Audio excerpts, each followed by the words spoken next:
Welcome to This Week in Sim Racing, May 20th, 2011 edition. I'm Darren Ganji. I'm Tom Hackey, and this show is sponsored by iRacing.com. To get 3 months for the price of one, go to our site, InsideSimRacing.tv, and click on any of the banners you see.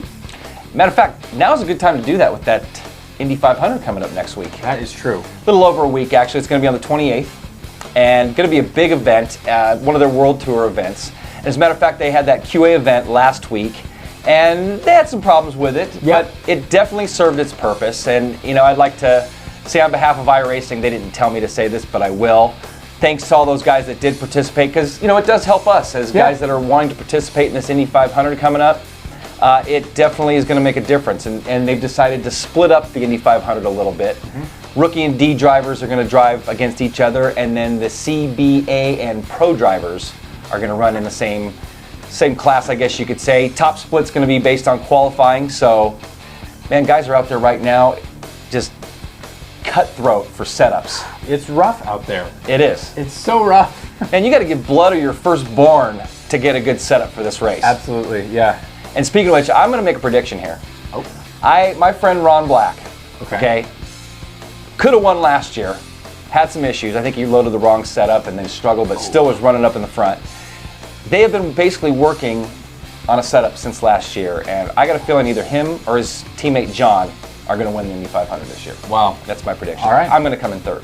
You heard it here first, folks. Actually, I got to make that top split to come in third, but I'm trying. I'm definitely going to be racing in it. I think Sean's running it. I'll be running. Tom's running it here, and yeah, it's going to be a fun race. And if you're not an iRacing member and you want to join us for the Indy 500, go to iRacing.com/Indy-500, and you can get the Dallara Indianapolis Motor Speedway and a month of iRacing service for $15. So speaking of setup, speaking of setups, warfare. iRacing just today released the Atlas software by Mclaren Electronics. So go on iRacing, download that. It's in the Resource Center, and this software is not an easy process. Dude, what was it? You told me 13-page quick start guide? The quick start guide, that is 13 pages. And it does a good job of walking you through it. I went through it and installed the software and set it up, and it does a good job, but it's technical software. Some serious data coming out of that. Yeah, if you have trouble with like a program like Photoshop or After Effects or something like that, this is not for you. This is a very complicated piece of software. You got to learn how to load stuff right, and it's very deep.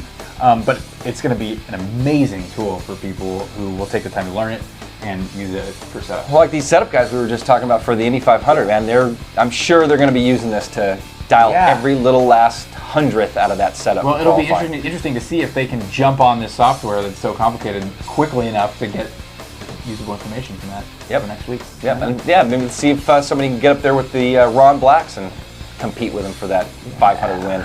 In other sim racing news, Shift 2 has another DLC pack called the Speed Hunters pack. Of course, right after we review it. Yeah, we just filmed the review yesterday, so... I wanted a drag race, man. That thing's... We'll be checking it out. Yeah, you can create 1,000+ horsepower cars, and it's got some drag racing tracks and some pretty cool stuff going on there. So, how much it's going for? $9.99? Yeah, $10. And not for the PC. Not for the PC, of course. You're going to have to wait until that gets its second patch, which will enable the DLC for the PC. But is the Speed Hunters and the Legends pack going to be available? I don't know.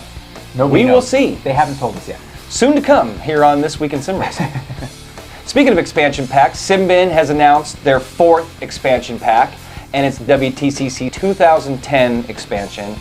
In it, you get 5 cars from the 2010 WTCC series, and it features 26 different liveries.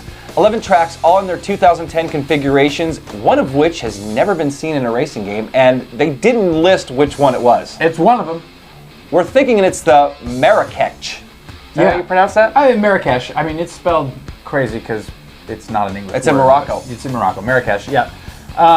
Which is basically 2 straightaways connected by 2 hairpins and some chicanes. So we're going to actually be checking that out. But yeah, they're continuing to add on to Race 07. You're going to need that, obviously, to expand it.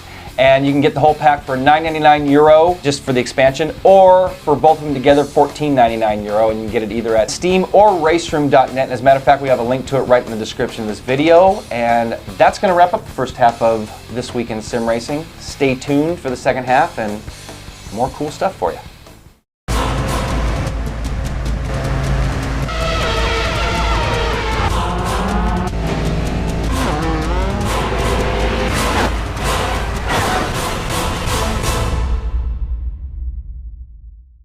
Tamiya's extensive lineup of radio-controlled vehicles provides hobbyists with the joy of running exact replicas of their favorite car, tank, or off-road vehicle. Another attraction of these vehicles is their use of high-grade materials, such as nylon resin, carbon fiber, and polycarbonate. With precise mechanical systems, the maintenance and adjustment of the various components as well as performance upgrading with optional parts allows for truly competitive racing. For more information about Tamiya, visit us at www.tamiyausa.com. Welcome back to This Week in Sim Racing. So the next thing we've got is the Dirt 3 day. Today's the day that we're allowed to show footage of our final build. We're going to show you guys some footage of it here. But yeah, we got the full build here for the Xbox 360.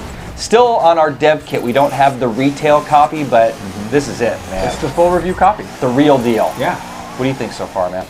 I love this game. I love it too. I mean, this is going to be like a pre-review, and we are digging Dirt 3. It's just so fun.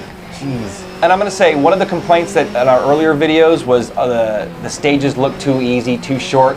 They start getting longer and tighter. Yeah. And some of the cars, man, the Trailblazer, 880 horsepower, Suzuki, crazy wing car. We're going to have some videos up on our SRT Media channel. Make sure to check those out.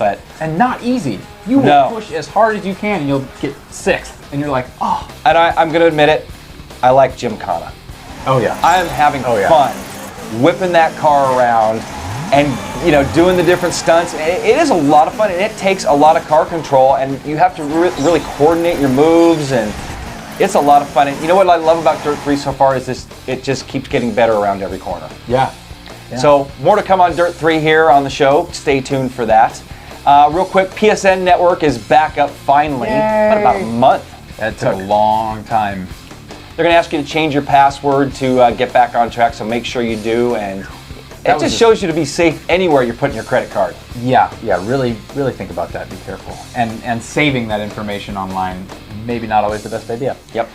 Moving on, we have video here of a guy who has done a T500 static paddle mod that is sort of in the works. You can see the wire hanging out there. That's kind of... Actually, he contacted us. Did he? And that's kind of his final design with the cord hanging. That's what he's got going so far. And he's recommending hanging like something to weight that cord a little bit to keep it out of your hands. He asked me if I wanted to mod my T500. I really don't want to. I've gotten used to the static paddles, but it does look cool. And if he was able to, figure out how to wrap that cord up a little bit better. Yeah, very cool. Or if it had like a phone cord type coil design that could stretch and... Exactly. I saw some guys in the iRacing forum saying that would change their mind in buying that wheel. Wow. So, yeah, that's a big deal. That's cool. A couple more things. Arca Sim Racing, kind of been dormant for a while. The Sim Factory guys, they're coming out with Gateway, which is actually not a track that's even run much anymore, but Gateway International Raceway is now going to be available for Arca Sim Racing, and they don't have a release date, but we got some footage of that here too. And one more thing, we've got some Riza stock car footage. This is a game that's going to be for, what would you call these cars? They're like Brazilian stock cars, I think is what they're called. And they're pretty meaty sounding. Yeah. Great. Yeah. And Riza, they've made some cool stuff, and it's based in the ISI engine. So interested to see what this is going to be like when it comes out. And yeah, it's a pretty decent sim. Yep.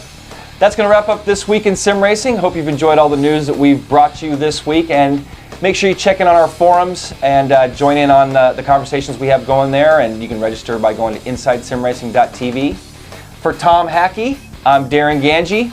We'll see you next week. See ya.